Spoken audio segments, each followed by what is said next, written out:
Okay, good morning, good afternoon, good evening, and welcome to today's episode.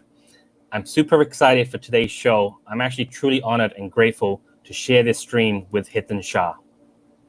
I know Hiten doesn't need any introductions. However, if you live in a tiny corner of the web, Hiten Shah is the current co-founder and CEO of FYI. Since 2003, Hiten has started multiple software companies such as Crazy Egg, Kissmetrics, and now FYI, and is an advisor to QuickSprout and board member at iSocket. Finally, since 2019, on a personal level, Hiten has been fantastic support when I've DM'd him or emailed him, helping me with suggestions for Product Impact 2020 at April and a bunch of other questions I've asked. So thank you so much, Hiten, and welcome to the Product Angle Show. Yeah, thanks for having me. So tell us something that we cannot Google about you. That's probably harder to find. I don't think it's Googleable. I might have said it a couple times, but I really love spicy food. Okay. And that means I can eat like a habanero straight, and I'll feel it. I mean, it's hot, it's spicy, but I kind of like it. Nice. What's your favorite food that you like to put the spice on? I think pizza. Pizza? Actually. Yeah. I've started doing that. Pizza. All right. So how did you get into product? Was this a conscious decision did you make, or tell us a quick story about how you got into product? Yeah, back in 2003, we started a consulting company, my now brother-in-law and I, and we started making money doing consulting. It was mostly marketing consulting. And what we realized is we wanted to kind of build software and sort of build something where, and this was 2003, so there wasn't as much software as there is right now, or enough, that many people building it. This is like 17 years ago now. And so between 2003 and 2005, we started building software. And that's when I really got into products. So almost 15 plus years ago, because we started building software, and there's a lot of product stuff to do with software, as probably everybody here knows. Fair enough. So super excited to learn more about remote product management from you. So I'm going to drop off the screen. I'm going to share and give you access to your slides, and I'll drop off. Take it away. And when you're ready, let me know and I'll come back. Yeah, sounds good. Happy for any questions as they come up. I'm sure I'll answer them at the end, and Pradeep will make sure I do. I haven't given this talk before at all, and I made it for Pradeep, which means I made it for everybody who's listening. So I'm going to sort of get at it. I'm supposed to talk about remote product management, and these are lessons I've learned from 17 years of trying to build software and kind of having some things, reach some level of scale. So again, 17 years of doing this. Crazy Egg, Kissmetrics, FYI are the things that I've built that kind of known for.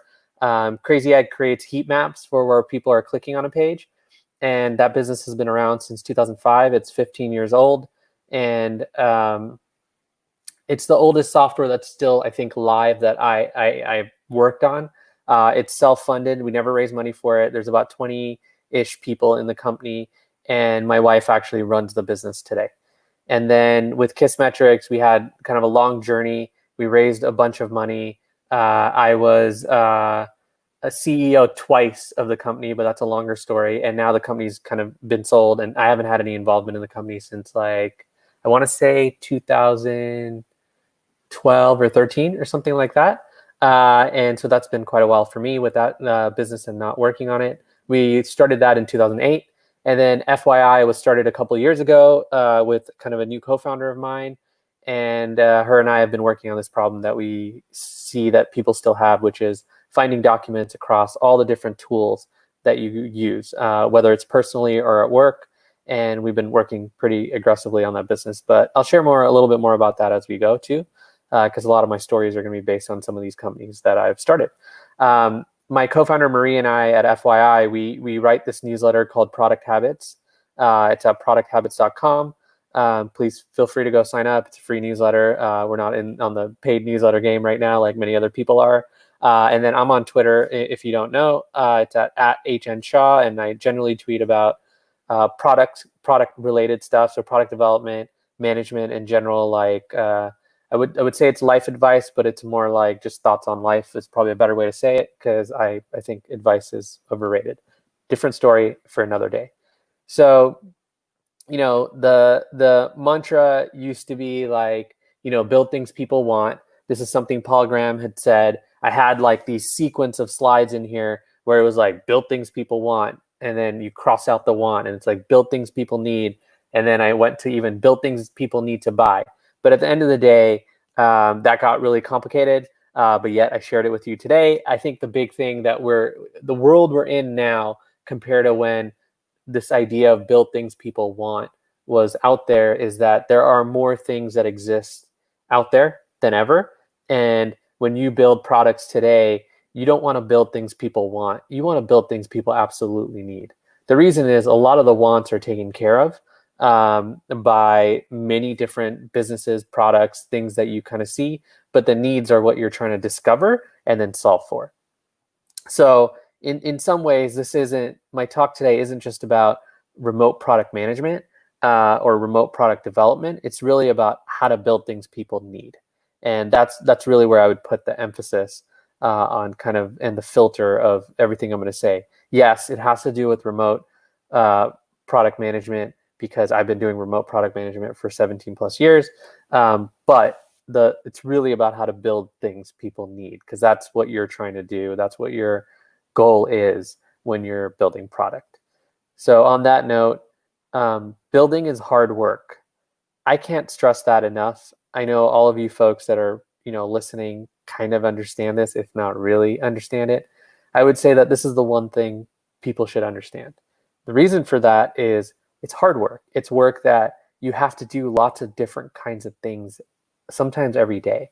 You got to go all the way from interviewing customers to negotiating with your team about what to build, how fast it can be built, trade-offs. And then you sometimes need to dive really deep into engineering problems so that you can help the engineers understand what the customer need is, and at the same time, convince them to solve it, and sometimes in ways that are challenging for them to figure out.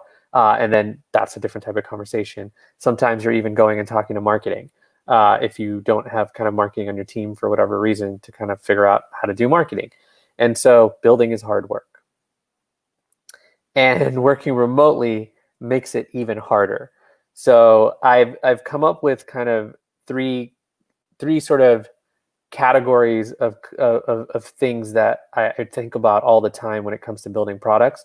So that's what I'm going to dive into, and then give you a lot of kind of details about it. So the three things are team, process, and tools. The sort of sequencing here is on purpose, and so are the arrows. So I think the team is the most important thing. The process is second, and the tools are third. And so I'm going to spend the most time sort of in this order and give as comprehensive a view of these three things as I can. So when it comes to team, we all know team is more important than ever. Team has always been important. You can't do things without people. So I'm not going to harp on the importance of it. I'm just going to dive into the things that I've learned building teams and delivering products that people need. So this is one that I feel like I continuously learn and then tend to sort of unlearn and relearn. And this is this idea that if you want to make progress with a team, that progress follows ownership. And what I mean by that is the concept these days for me, if I'm evaluating a product team and just talking to folks, or even looking at our own team, you'll have this moment where you wonder, like, why did this not get done? Why did it get done early? Why did it get done late? Why is the initiative at the current stage it's at, or has the current outcome that it had when you're doing a postmortem or whatever? And the word that I come back to is ownership. And this isn't just like have an ownership mentality across your team. For me, what this really means, and what I want to kind of impart here, is that it's this idea and this concept that, like, if there isn't an owner for things, don't expect those things to get done. And I see this as the number one mistake companies make in almost every area in the business, which is like loose ownership. And so what we do at my companies is like we really focus in on, well, who owns that and who's responsible for it, and being very explicit about that. And there's all kinds of concepts out there in the world with larger companies and stuff. There's a concept called DRI, which is like the directly responsible individual, and all those things. This is exactly where this comes from. So it's really just about who holds the crown on that thing and owns it like a king, owns a kingdom, right? And has the full say on it, the control of it, but also the ability to rope in anybody else as they need. So, in sort of proper fashion, I have to come with some superheroes today. So if you don't remember anything else, please remember my Batman and Robin theory. And it's not just a theory; it's kind of a framework that I use. And the idea here is that this, I kind of created it and came up with it when I thought about co-founders and relationships with co-founders over like many years. And the idea is that it doesn't just work for co-founders. I think it works for any set of folks that are sort of a pair or even more that are working to get things done. And I think the way I think about it is someone has to be Batman, the other person's Robin. And the way that this works, and if there's a lot of other people, they're all Robin. So the way I think about it is Batman is that owner and owns the initiative, the project, the responsibility of something. Like even if it's as simple as like, at one of my companies, Kissmetrics, we had a class action lawsuit. I was actually Robin on it, and my co-founder Neil was Batman. And that meant that he was responsible for moving that forward. He was responsible for getting my help and what have you. And the role of Robin in this case is just like Robin between Batman and Robin, which is he is explicitly backup. And so, or she. And so if you're going in there and you're doing an initiative and both of you are trying to be Batman, you're going to butt heads constantly because the responsibility and the ownership is joint. I don't really believe in joint ownership in that way. And if you have initiatives where you have joint ownership, really you want to figure out who's responsible for what, which again goes back to this framework of who's Batman, who's Robin, and you could be Batman for one thing and Robin for another, and vice versa. But the whole idea is providing a framework that enables you to have an ownership mentality and enables you to have like a framework to say, okay, I'm Batman on that.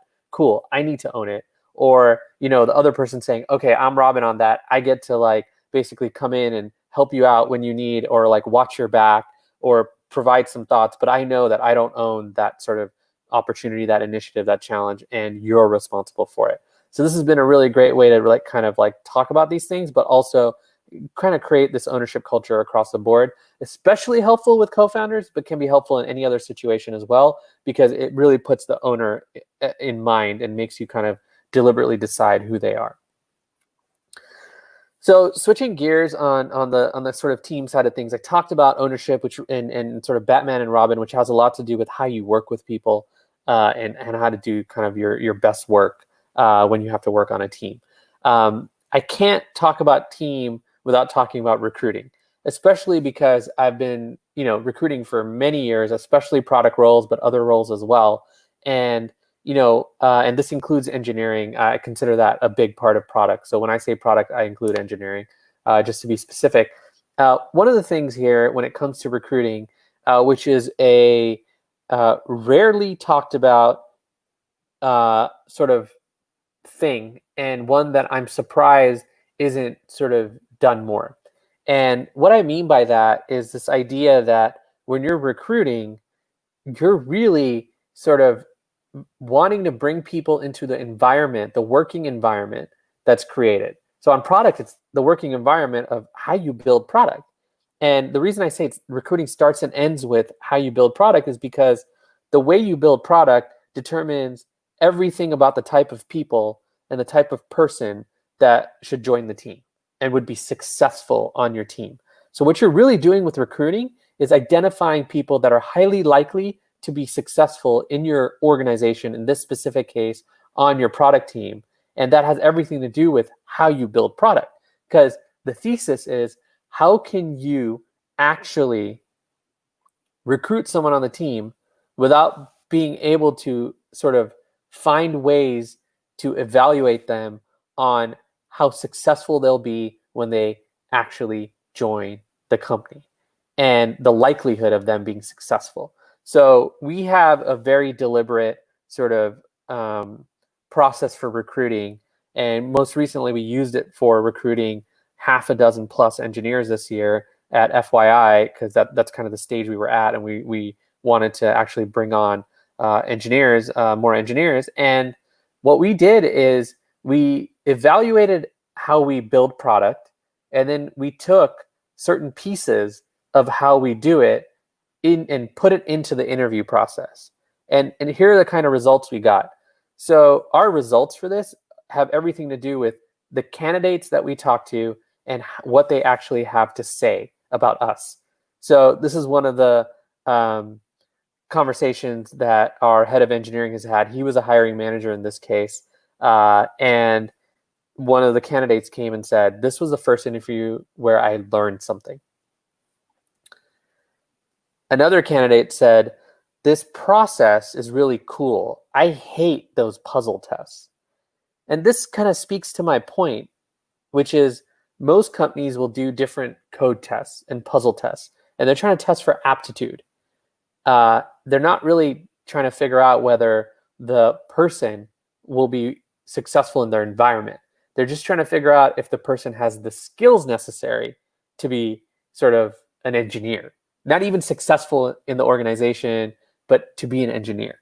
So I will share my process and the way we do it at FYI at the end. This is how we do it at Crazy Egg as well, at the end, meaning end of this section. But let me kind of go a little bit deeper in. So most folks hire for culture and like skills fit is what I would call it. That's why you have all those coding tests and all the puzzles and all those kind of things that people can study for. So we've devised a exercise that they can't exactly study for. And the reason for that is because we thought of it as, well, we have a working environment on our product team, especially a working environment for that role. Our role in this case was engineering. And we need to make sure that we pull a critical piece of that process out and use that to evaluate candidates. So that's what we did. And this was kind of the result. This was a candidate that's actually hired people before. And what she said is, I would like to express my gratitude regarding the form of exercise presented. It is very important to be focused on candidates' thought process and planning abilities, as that is what I believe to be the fundamentals behind software development. Well, first of all, I should say we hired her because she went through these exercises. And it's not because of what she said here. It's because of the importance of what she said and the importance that we put on thought process and planning abilities. And that's really the piece of our product development process that we took out of sort of our product development process, identified it as a critical way to evaluate a candidate, and then created an exercise for it. So what we do, in short, at FYI, when we recruit, even at Crazy Egg, is we basically give people the choice of one of two exercises, and they're both planning exercises. So they're, a concept of, hey, we want to build these couple apps. You pick one of the ones that we want to build and basically plan it out. And so what we do is, we typically use We Work Remotely because we're a fully remote team, and we like hiring from We Work Remotely as kind of the job board we use. And people come into our email box and apply, and then from the people we choose, we actually reply to them and sent them a link to the planning exercise and say, hey, please do this planning exercise. It's part of our process. We've identified you as someone we want to talk to. And then we tell them to send us back the planning exercise when they're ready. We're talking about 1 to 2 hours max in terms of time. So we don't worry about paying for it or anything like that. If it were more extreme, we would definitely be willing to pay for it and pay the candidates. And so they then submit the exercise for the people who end up doing it. And then they get on a 90-minute call with our head of engineering. And what our head of engineering is doing at the time, his name's Steve, he spends the time to explain the current situation at the company, why we're hiring, a bunch of that stuff. But the bulk of the time, so like 60 plus minutes of the time, is talking to them about the plan they submitted and just breaking it down. And the thing is, like, that's exactly what Steve does when we are building product. What happens is the product side of the house, like the design, product design, um, specs, requirements, whatever it may be in our process. And I have a kind of a bonus at the end about one of the things in our process that's been game changing.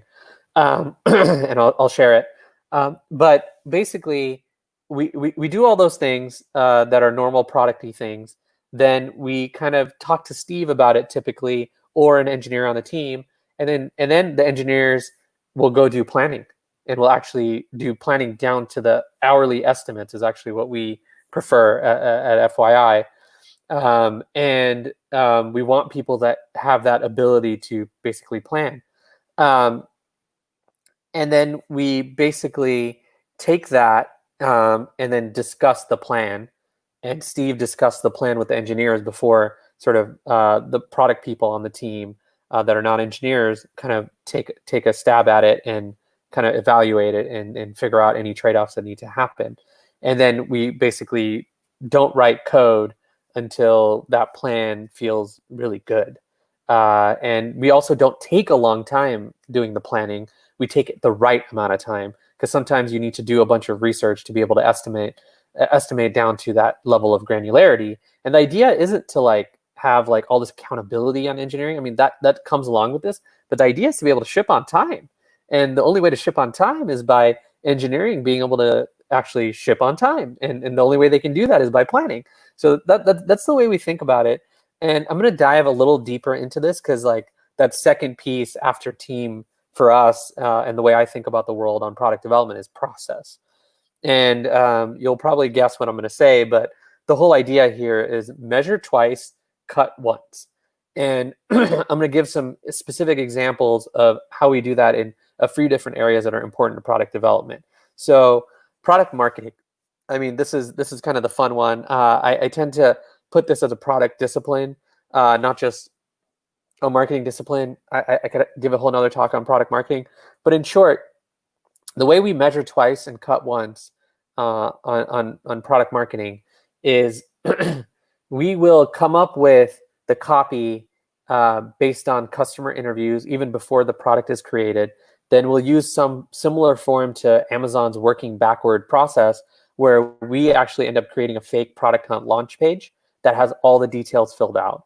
And then we would even take that product hunt launch page and then show it to customers and or show it to in user tests and get feedback on the copy and everything. And that actually, the way we do product marketing, it actually can greatly inform our product development processes and that initiative and like what we actually do with it. So we're sort of starting with the product marketing first, really measuring it twice by evaluating its effectiveness and what people think about it, tweaking it before we even sometimes, a lot of the time, even build the product.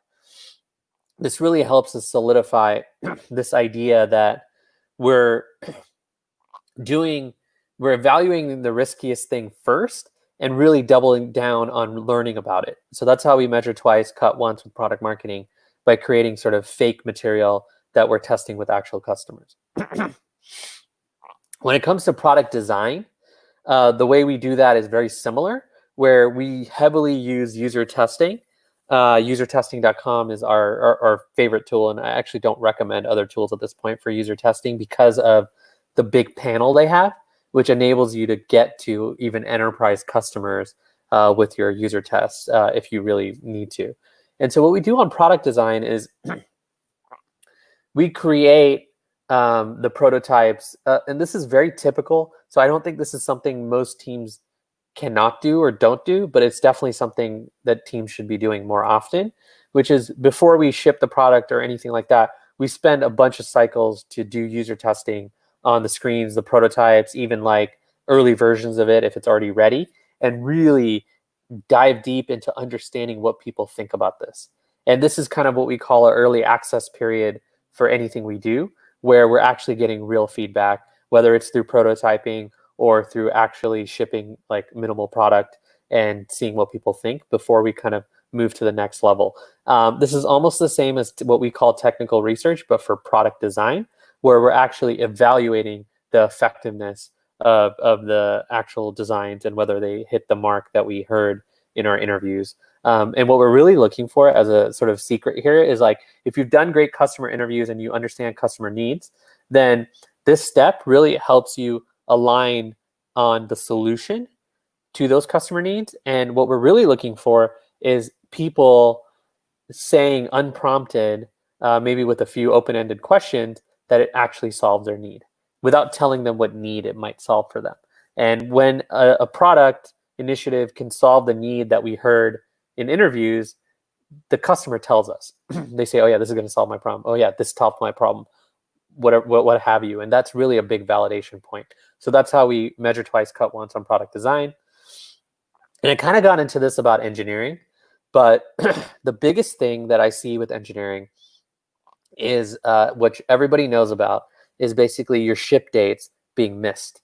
So, the engineer said it was going to ship on Thursday because, you don't do Friday releases, and it got pushed to Tuesday, right? Or it got pushed to the next sprint and things like that. And the reason things like that exist and happen is only one reason. It's because the root cause is that some part of the engineering, the writing of actual code, was miscalculated in terms of how long it would take. And that is what blew everything up. So in our case, we always do planning exercises for even something that we think would take a day or two. And that allows us to measure twice and cut once. I mean, we had a major refactor to do at FYI recently, and it was, estimated at 6 weeks after, almost a week of planning. Of course, engineers were doing other things as well, but the level of detail was insane. And then about 3 weeks in, we decided we could find a way to ship faster. And because we had done all the planning and the team was on board, and it was really deep, meaning everyone came up with the plan, everyone on the engineering team individually, and then they kind of discussed it and talked through the different items and then came up with kind of the master plan, which I know sounds rigorous and all that, but this is a refactor, and refactors are notorious for causing massive delays, right? And we couldn't have that. So what ended up happening was our refactor planning was so good that even when we decided, hey, there's a way to ship this faster to production, we were able to rejigger it and still get everything done on the timeline that we had set. And this had everything to do with this idea of this collaborative process of planning when it's such a big project. Otherwise, the planning can happen by an individual engineer, and then our head of engineering goes in and kind of talks through the plan and kind of ensures that it's on plan, or it's about right. And there aren't as many holes to poke and stuff like that. So I think this is something that I wish people would understand about product development, which is the root cause of delays is that somebody got the timing wrong in terms of how long something would take on engineering, or they didn't even think about it. They didn't even think to do the planning, and they just got right into code. And then as they got into the code, they found all kinds of problems, all kinds of issues with how it was designed and how it won't work right, or technical debt, or their understanding of pieces of the code because they've never seen that code before or had to work on it. All kinds of things come up. When you do the planning, all those sort of measurements, and that's why I love this idea of measure twice, cut once. All those measurements happen up front. And then when you write code, you're just going in and writing code. You're cutting once. You're going into the code. You're very focused on it, and you're spending the energy in the right ways. And so it's all about having an engineering process that really doesn't celebrate jumping into code. It celebrates the idea that when somebody on the team says it's going to take, 3 hours, it takes 3 hours. And that's really the key. And that's not something that you typically kind of find on most product teams. You find a lot more engineers diving into code, or engineers having not the best ability, not the engineer's fault, but the best ability to converse about trade-offs and things like that, because they're just not trained to basically measure twice, plan first, before you actually go and dive into the code. That's my rant on process, because I've found that like this concept can be spread not just in product or in engineering, but across any part of the company where folks are actually spending the time to get it right and get the right thing right. So in the case of engineering, it's planning. In the case of product marketing, it's the copy. In the case of product design, it's the UI and UX. And before they actually go ship it, before they go invest so much valuable time and energy into shipping something, they've actually evaluated whether it's the right thing to ship, even after they've done the needs assessments and the customer interviews and that kind of stuff. So I've got a bonus that I promised, and this is a concept that I've really been pushing with our teams, but also with folks who I kind of will listen to me about it and want to improve their way of building products. This is huge, and it's something that we think about it as a set of constraints, and we call them step ones. So we even have step one documents. What that really means for us is like, what is the correct starting point for the initiative, and how do we know that's the right starting point, and how can that starting point exist in a maximum 40-hour time block for a single engineer? That's what we call a step one, and that's our constraint. So it has to be able to be done in basically roughly a week of work by an engineer. This does not count the planning time. This is specifically the code time. And we're scoping down every single thing we possibly do into step ones. And the hardest part of this is figuring out the right place to start with a step one. So you can't just say like, I'm going to build a photo gallery feature, and the step one is upload the photo. That's not what I mean. What I mean is being able to evaluate, is it a grid photo gallery? Do you need the raw format of those photographs for whatever reason? All these other things that like you get out of customer interviews, which is requirements, help you determine the right step one for that initiative that will get you everything else you want. And a lot of that has to do with this idea of measurement and metrics and accountability on product that doesn't exist. And this kind of helps introduce that. So I'm going to give like a kind of 4-slide case study that is not mine, that I don't even know if they thought of it like this, but it seems like they did, but it's a really good study. And so I'm going to go into that because this is the bonus I really wanted to get into. This idea comes from, let's say, it comes from Instagram, actually.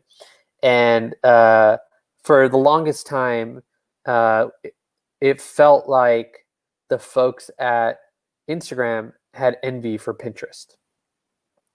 And that's because when you look at Instagram and you look at Pinterest, there's a lot of commonalities, a lot of similarities, and there's a ton of things that Instagram could do to compete with Pinterest. But the thing they did is kind of related to the step one concept big time. So, and remember, this is Instagram. It's like, you know, the company is owned by Facebook, the product's owned by Facebook.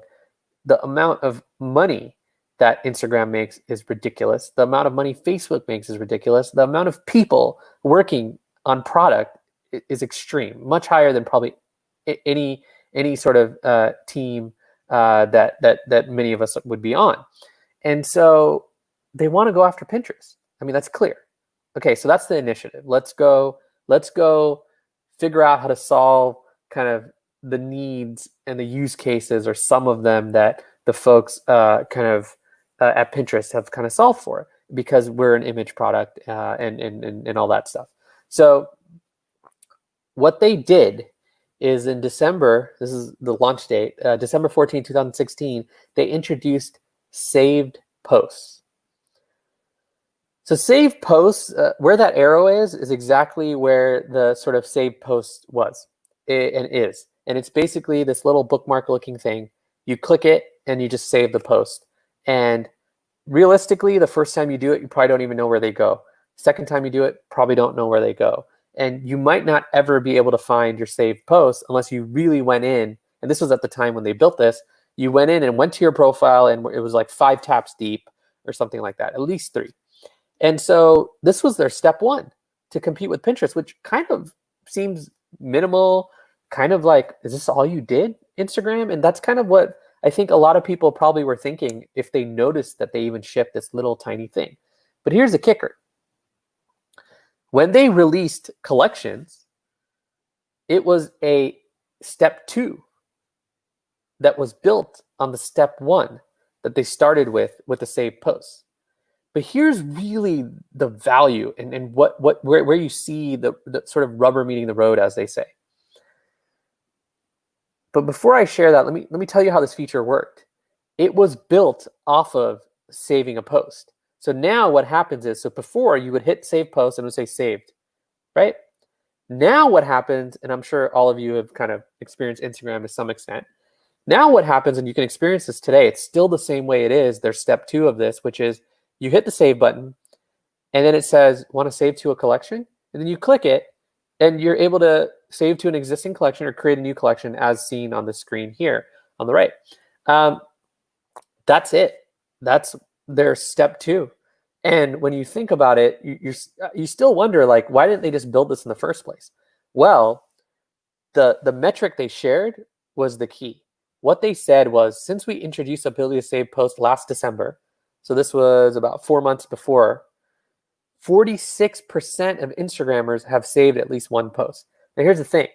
If they introduced that step 1, and this number was 5%, which it might have been in the first iteration of it, or when they were doing user tests, they wouldn't have shipped to step 2. Because step 2 wasn't even possible without enough people doing step 1. And this is the thinking that excites me. This is the kind of thinking, remote product management or not, but especially with the remote, like, you got to think much tighter and much smaller, but also much more intelligently and systematically about where something can go, and based on where it starts, where like being able to get it to that place based on finding the right starting point for it. So it's another form of working backwards that I find very fascinating, because they could have easily called it collections from the beginning. They could have easily not started with the saved concept, used a different word, but they could have even used the word pin. Although even Pinterest used the word save now because that's a better word. That's what you're doing. And so this 46% is the key. It's like you don't move to the step 2 until the step 1 has accomplished what you wanted it to, or if it doesn't, then you try another step 1 instead of moving to step 2. Because your step 2 isn't going to solve the problem that your step 1 was designed to. And if you've found the right problem to solve, which is we want people to be able to save Instagram posts, you need to keep focusing on that step 1 until it hits the mark that you kind of have. And the mark of adoption is really the key.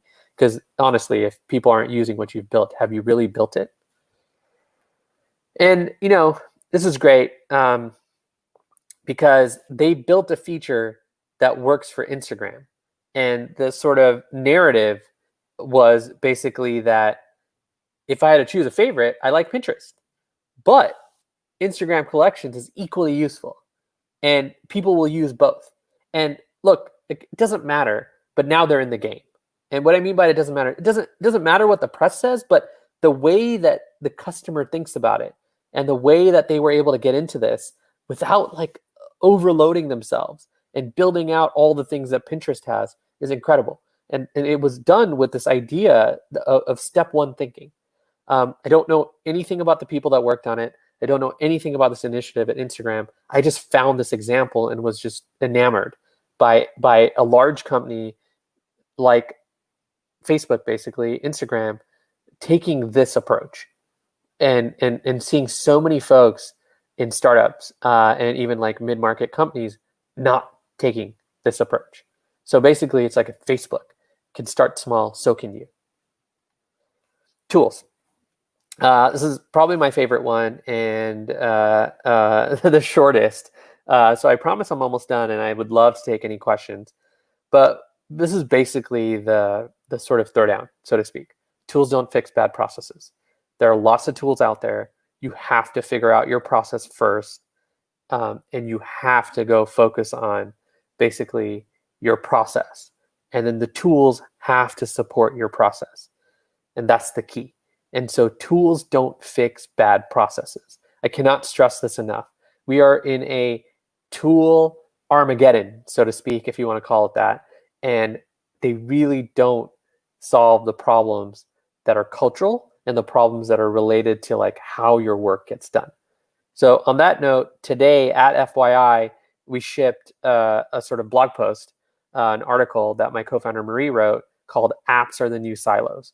So that gives you even more of a rundown of like how many apps that companies are using, and this thesis that we have, which is apps are creating the silos that are very similar to the ones that existed back in the day when you had departmental silos.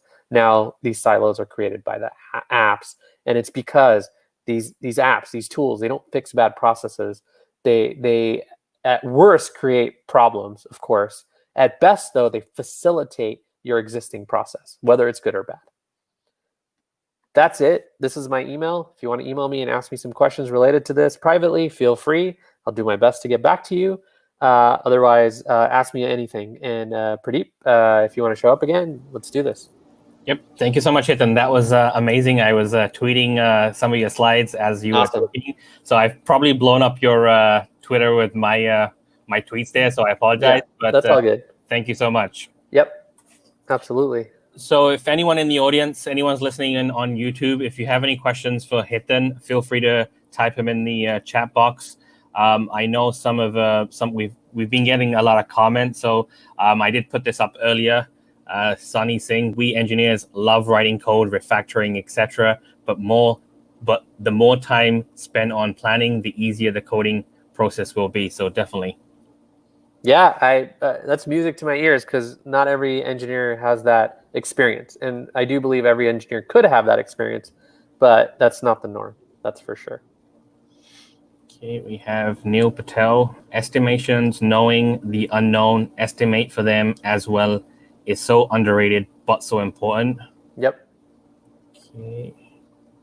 And start with one step that is drawing out the customer journey. Okay, we have a question here. What are the biggest mistakes that you've seen first-time founders make? Yeah, I think first-time founders tend to come from somewhere. And we're seeing more and more first-time founders come from sort of their previous job. So I think one of the biggest mistakes that first-time founders make, there's a few kinds of first-time founders. So let's start with like they came from a previous job, is they try to take a lot of the things that they applied at the previous job into their kind of fresh startup.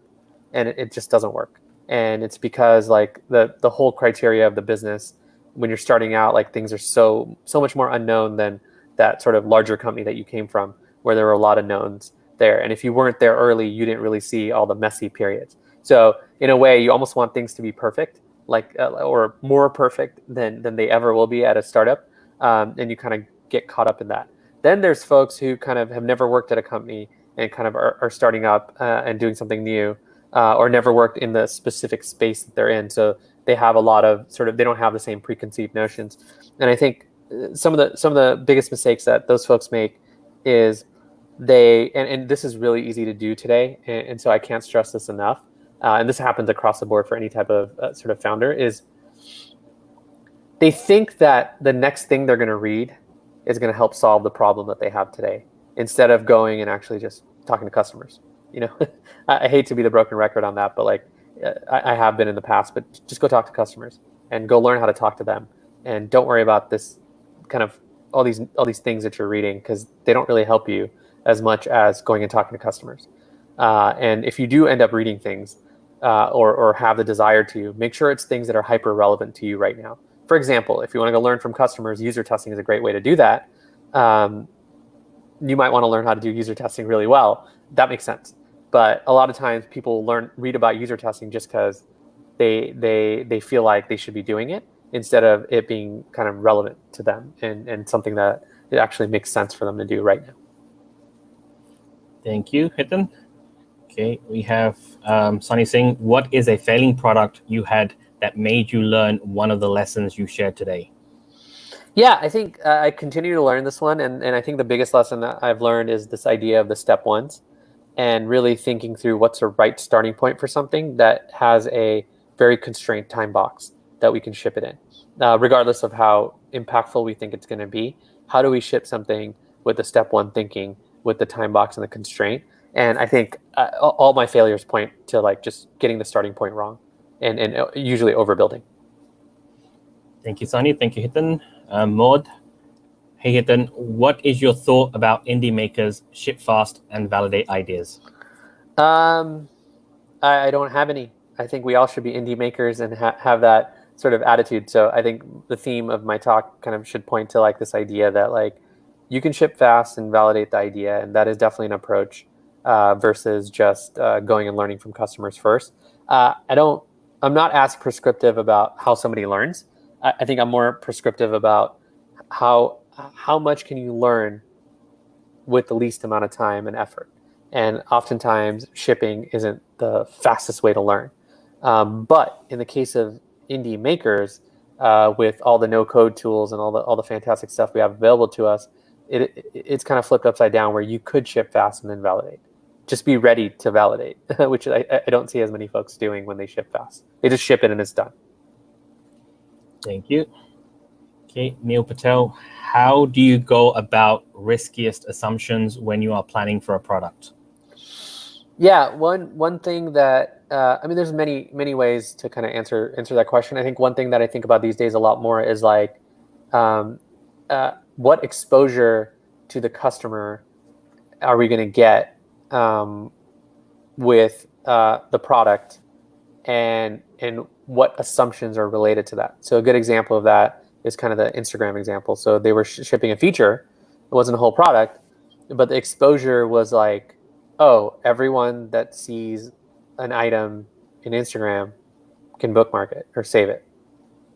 And that's huge. That means that they get to put that icon on every single item that people see in Instagram. So that's why they had that 46% rate of saving, because it was everywhere. So, assumptions have a lot to do with, to me, adoption of the feature. And if you're working on a new product, I would be thinking about how do we get the first set of people using it? And is there anything we can do in the product that helps us do that? And so the assumptions I go for are more about exposure and how do we get exposure for the thing that we're shipping. Thank you. And Sagnik, as a new PMM in a large company, unaware of the culture, how would you compartmentalize spending time into people, process, and tools? Don't go dive into learning the tools or the processes first. Go learn about the people first. So if I were a new PMM at a large company, the first thing I do is talk to anyone that's willing to talk to me and ask them about their job, ask them what their responsibilities are, and ask them what they believe your responsibilities should be. And then obviously how you can help them. If you do that, you'll have an understanding of them, what they do, what they're responsible for, or what they think they're responsible for, and then most important of all, what they think you're responsible for. And when you kind of do that, you're focused on the people, but all the rest of the things come out of that conversation. Because then you figure out, okay, what are the processes? Who do I have to work with? All those kinds of wonderful things. Thank you. Now, some that aren't coming up. Mindset or thinking is a skill or an ability. How do you go about building that ability? Because everyone thinks differently. How do you start thinking in a product fashion or a product-led thinking, if you will? I think learning what makes you curious and what inspires your curiosity is really important, because you're problem solving. And I don't think you can problem solve without having a high level of curiosity. So, my biggest tip on this one about like learning about product is like go use products and try to form opinions about the product you use and use that to inform your mental model about product development. So a good example is that Instagram one. I have this concept called step ones. It's something that we do at our company. It's something we created. I haven't heard anyone else kind of talk about it in the way that we do. And then I looked in the world and I bumped into this. I wasn't even searching for it. It's just something I kind of remembered when I was using Instagram. I'm like, they actually did this. They did the thing I'm talking about. And I went and kind of laid out the case study today, right? It's like, this is what they did. And then just based on the sequence and timeline, and this is whether they thought about it the way that I'm saying or not, doesn't matter to me as much as this is my theory on how they thought about it. And I think a lot of the product strategy stuff comes out of being able to look at other products and hypothesize why they are the way they are and things like that. And, I've gotten like objections to this from people like, well, you don't know the retention.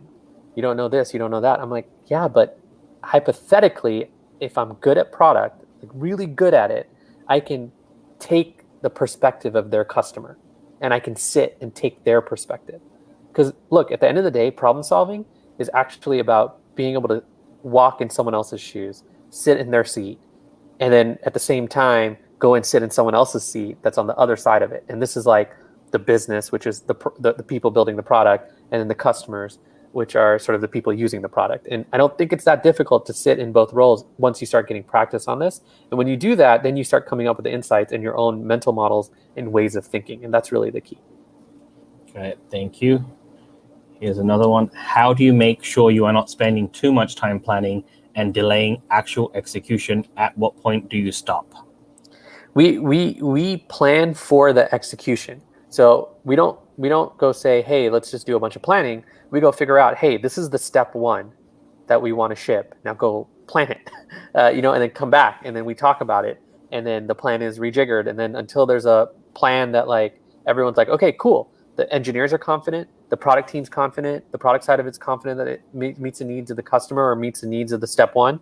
It's really the needs of the step one in our case, not necessarily the needs of the customer, because the step one is the document. So we create a document that has the must-haves and the requirements and some of the things that come later. Then the engineering team plans. Then they come back with the plan and we discuss it because they might have found some trade-offs or some things that could be shaved off on time because of certain sort of technical things and certain ways that we thought about building the product that we just didn't know would be time consuming. And so we go back and forth on that. And then the plan's there and they're off to the races of actually building it out. And there's just a natural cadence that we get into of like, while we're building, we're also planning for the next thing. And we're going about a week to week, 2 week to 2 week, unless we have a really large sort of refactor type thing where we just need a lot more detailed planning. But there is no point to stop. You basically are done when you're done with the team and the agreement. So let's put it this way. As I mentioned about ownership, the product team owns the step one. So these are non-engineers or the non-engineering side of the product team. And then the engineers own the execution. And so basically what we're doing is we're going, okay, here's the step one. The product team has came up with what it is, designs, prototypes, everything that's needed to be able to explain what we believe needs to be done. Then the engineering team isn't sitting there like, okay, we're going to go build it, because that's usually what happens, right? And they are forced or feel like they're forced to build it. We actually make it a discussion, say, okay, now go plan it. Because their equivalent of our step one doc on sort of product design and product is literally a plan. And so then they go plan, and then they come back and say, okay, this was a step one. Here's our plan. Does it meet the requirements in your opinion? And also here's a bunch of open questions we have or a bunch of things we came up with as we started doing the planning. And then once that alignment exists, then the step one is no longer, the project is no longer the responsibility of the product side, and it's specifically the responsibility of the engineering side. And then they go and actually go build out their tickets and all that kind of stuff in GitHub is what we use to kind of get it all done. So the stopping point is actually pretty clear by the way that we do it. Got it. Thank you. So, hi, Hiten. Any advice or life lessons you want to share who want to build long-term product businesses? Yeah,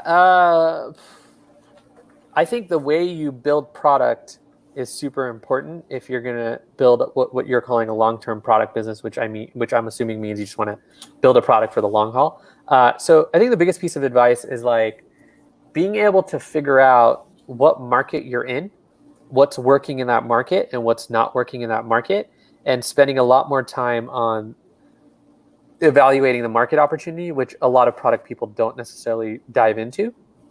The way we do it is using research as a way to ramp up on a category. So a good example is when we wanted to get into the document space, we had never built a bunch of stuff in the space. We went and literally looked at all the reviews for all the document apps, organized all those reviews, and started forming our own analysis and opinions about what customers think based on the reviews about the various products and about the market as a whole and how customers are thinking about where these tools work at solving their problems and where these tools fail. So we use a lot of what we would call competitive research or competitor research to go evaluate markets. And if you want to build a long-term product business, you want to make sure you're in a healthy market, a growing market, a market with tailwinds, even if you're starting really small in the market. Thank you. And Raj, what helps you write better? And two, what are one or two key books that you recommend every PM should read? Yeah, so I think you write better by writing. You write better by writing things that are able to be read by other people and evaluated by them. And so that repetition and that process, whatever it is, find it. So is it that you need to join a writing club because you're into nonfiction writing, or you believe nonfiction writing is, you're interested in it? Then go join the writing club. There's a bunch of these writing clubs out there right now. That's one way. Another way would be like just get on Twitter and start tweeting and like start really learning how to write in that now, whatever 280 whatever character limit range, and then you'll learn. So the best way to write better is just by writing, and writing in a forum and in a way that you can get some form of feedback. Okay, one or two key books. This book, I think, for a lot of product people could be really valuable. It's called The Courage to be Disliked, and it's about basically Alderian psychology. And I would just recommend reading it. Yeah, see, he's got it, and he probably needs it just like I did. Yeah. And I've read it 4 times. It's a really impactful book for me, and I think product managers have to deal with a lot of other people, and how they have to learn how to share their opinions in very healthy ways. And the book can help you do that. That's the only book recommendation I have. I think there's way too many product books out there, way too much product content out there. And I don't mean too much in a bad way. There's going to be more. I just mean like go find your flavor and read it. And, like there's a lot of great folks writing about product out there. So just find what you like. And I think you're good there. But the book is, I think, key. Excellent. So thank you so much, Hiten, for joining us today. And thank you for everyone who's listening in. So as Hiten mentioned earlier, you can follow him on Twitter at HNSHAAH. And if you haven't already, check out the Product Angle Meetup group, which is at meetup.com/the Product Angle. Over the next 2-3 months, we have a packed calendar of events. And this Saturday, we have an episode called How to Break into Product Management and the First 90 Days. So I would love for you guys to check that out. As we get to the top of the hour, Hiten, once again, thank you so much for appearing on the show. I really appreciate it. And I think the listeners, the viewers joining in had a fantastic time. Is there anything lastly you'd like to leave the audience with? Any final words or any final comments that you'd like to share? Just go build. Just get at it. Like figure it out. Like that's all I got. Like just be enthusiastic about it, even on the hardest days. That's all I can say. Like find your way. Perfect. Thank you so much, Hiten. Thank you. Okay.